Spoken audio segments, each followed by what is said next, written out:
Boeing's poor handling of the MAX disaster could prove to be more damaging than even they realize. The Chinese are poised to break into aviation in a big way, and with Boeing's reputation in tatters, this could be the opportunity they've been waiting for. Welcome to the Atlantis Report. Today we analyze the new business battle for the skies between the US, Europe and China, namely the aviation industry. And can China break Airbus and Boeing's aviation duopoly?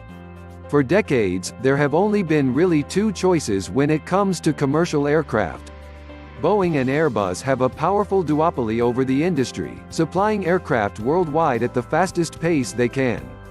The two manufacturers are often neck and neck when it comes to sales and production. Some years Boeing wins out, others it's Airbus. But recent events could soon change all that, as Boeing faces up to the prospect of losing the love for its best-selling aircraft. But China will become to the world's largest aviation market in the next 3 to 6 years. To, from, or through China, more than 500 million passengers fly each year. By 2035, that number is expected to be 1.3 billion. It is one of the fastest-growing aviation markets in the world, is home to what is believed to be the future busiest airport in the world, and is expected to soon surpass the US to become the single largest aviation market in the world. Last year, a new aircraft was delivered to a Chinese airline every 21 hours. That's $35 billion worth of aircraft purchased in a single year. All of this, however, represents a considerable problem for the world's largest aircraft manufacturer, Boeing. You see, the reason China is a problem for Boeing is also part of the reason why China is already such an enormous market for them. While the US is resoundingly Boeing's #1 customer, at least partially propped up by government defense contracts, China safely holds the #2 spot. Excluding North America, China, in fact, single-handedly earns Boeing more money than every continent in the world. Now, not only is China a fierce battleground between Boeing and Airbus, even if Boeing has a slight overall edge in market share, but the company now also faces a trifecta of issues potentially hindering its future dominance in this ultimately crucial aviation market. The first of these issues has to do with Boeing's brand new yet beleaguered airplane, the 737 MAX. Prior to the MAX's grounding, China was, by a wide margin, the largest operator of this airplane. Its airlines had a total of 97 MAXes, while US Airlines, representing the second-largest customer group, only had a total of 72. This is an aircraft particularly well-suited to China's geography. With a number of smaller, secondary or tertiary cities, China's airlines are increasingly focused on developing non-stop flights bypassing the major hubs of Beijing, Shanghai, and Guangzhou, or flights to lower-demand cities outside of China. This is especially true given the huge number of smaller airlines operating in China who have established themselves by setting up hubs in some of the country's smaller cities whose populations more recently started the transition into the country's middle and upper classes than those of the country's Tier 1 cities. Of course, flying to or from these smaller cities means lower demand for seats. However, the longer range, smaller capacity capability of the 737 MAX perfectly suits this mission. That allowed Chinese airlines to set up, in an economical manner, flights like Jinan to Singapore, Guangzhou to Lahore, Urumqi to Bangkok, or Hangzhou to Houghton, all 5 or 6 hours flights with minimal demand. The 737 MAX was an aircraft perfectly suited for China, and Boeing knew it. This suitability and focus was demonstrated by Boeing's decision to set up an aircraft completion center in Zhoushan, China. While aircraft would continue to be primarily assembled in Renton, Washington, they would be flown over to Zhoushan without the interiors completed. In Zhoushan, their seats, overhead bins, and basically the entire rest of their interiors would be installed by Chinese workers in this Chinese factory. Having a ground presence in China would appease the government, and by extension airlines, and the hope was that this would help convince them to buy Boeing jets considering that their purchase provided Chinese jobs.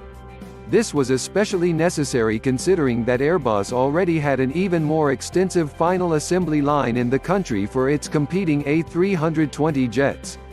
Given the MAX's suitability, though, Chinese airlines bought an enormous number of these planes. In addition to the 97 already delivered, Chinese airlines had almost 500 of them on order, but then, of course, the MAX crashed, and then it crashed again. China's Civil Aviation Administration, eager to maintain the country's recent streak of aviation safety, quickly grounded the MAX after its second crash, making China the first country to do so. This was a rather shocking move, as historically, every country's aviation regulator more or less just followed the lead of the American FAA in these decisions. It was thought that, if the FAA said it was safe, and in this case, the FAA initially asserted their confidence in Boeing's 737 MAX and chose not to ground it immediately.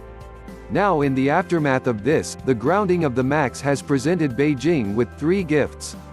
First, especially in the case of the state-owned airlines and leasing companions, the Chinese have a much stronger negotiating position than before with Boeing as the company works to regain the momentum it had before. Prices, which typically vary widely from airline to airline and deal to deal, could end up lower. Secondly, China's three largest airlines, which are all state-owned, are asking Boeing for compensation for the grounding of their jets. By extension, this is essentially the Chinese government, the very one that holds the keys to the Chinese aviation market, asking Boeing for compensation, and, if Boeing doesn't comply in what is possibly largely a symbolic move, the Chinese government could decide to reduce future Boeing orders, potentially in favor of Airbus.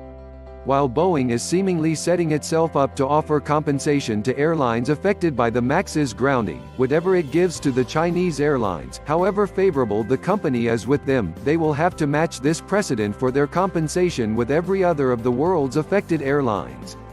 What could end up the most formidable MAX challenge, though, is that the Chinese aviation regulator has now established itself as a leader.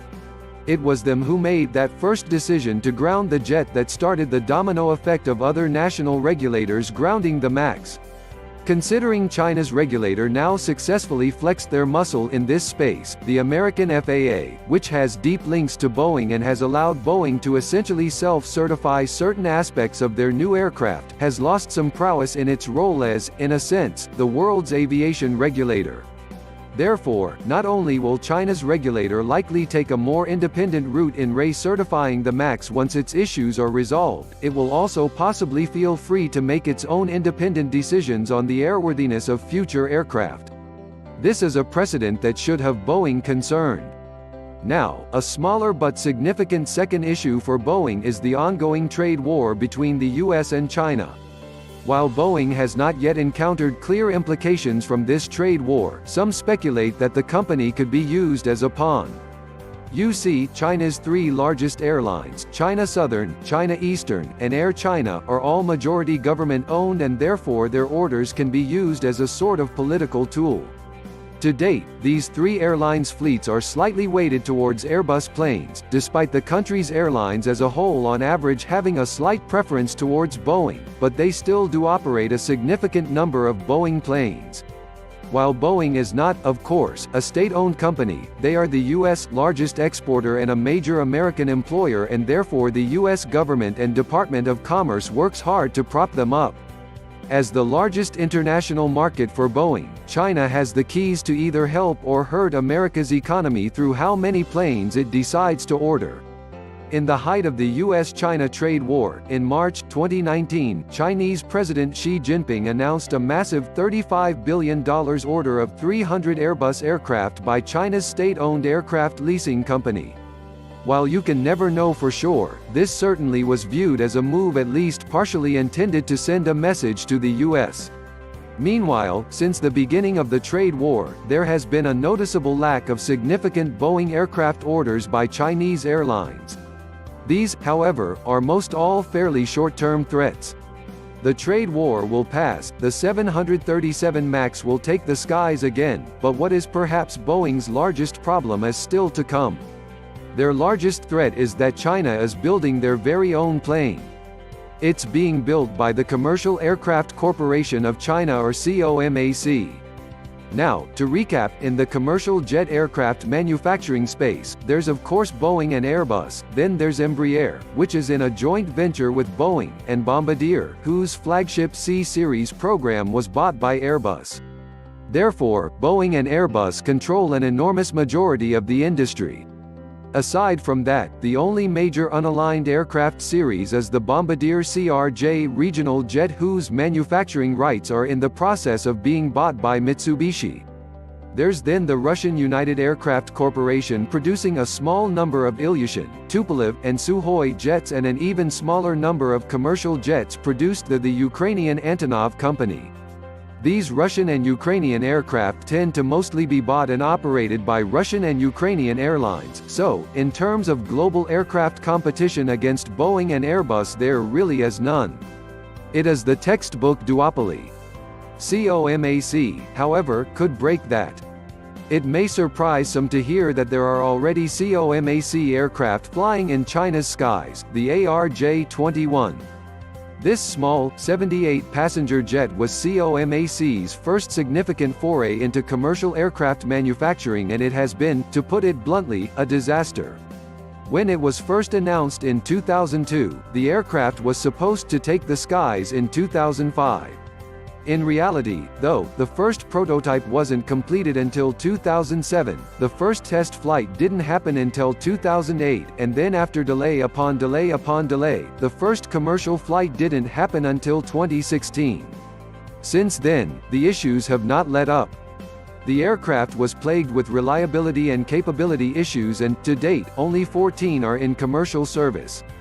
Now, it would be quite reasonable to question why this aircraft could threaten Boeing, especially considering that Boeing doesn't even develop an aircraft in a similar size to the ARJ-21. The answer is that it doesn't.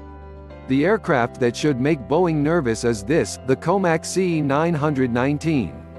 Worth noting is that Boeing is actually in a joint venture with Comac for its final delivery plant in Zhoushan, but that certainly doesn't stop the companies from competing. Just by looking at this plane you can tell it's built to compete directly with Airbus A320 and Boeing 737.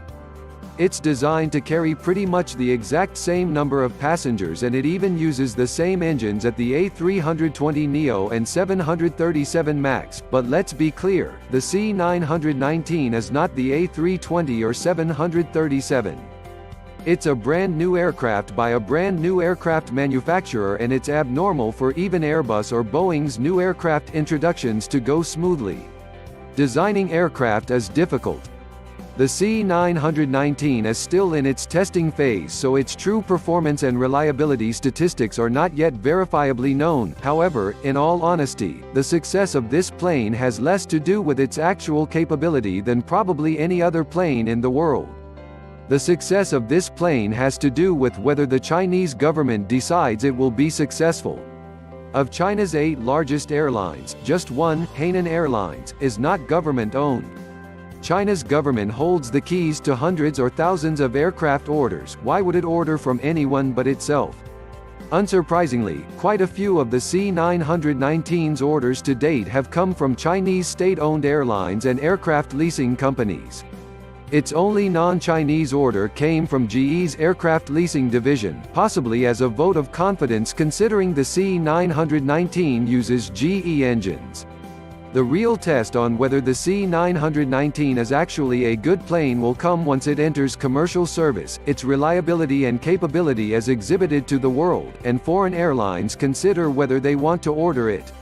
With China's expertise in low-cost, high-tech manufacturing, it could possibly prove a low-cost alternative to the A320 or 737, which has had some airlines intrigued, most visibly Ryanair, whose CEO said he would be seriously interested in the aircraft if a 200-seat variant was developed. China also has increasing geopolitical power, especially in pockets of Africa which also have fast-developing aviation markets, and this could translate to a number of politically aligned countries choosing to buy and operate Comac planes. Overall, the real challenge to Boeing is the opportunity. If they miss the opportunity to become a dominant player in the world's future largest aviation market, they could have trouble maintaining their position as the world's largest aircraft manufacturer. Being number one means that staying number one is the expectation, not the goal, and so the Chinese market, while it is an opportunity, is also a requirement. Now, in a similar vein, anyone who's been number one in anything knows that staying there requires continuous improvement. This was the Atlantis Report. Please like, share, and subscribe. Thank you.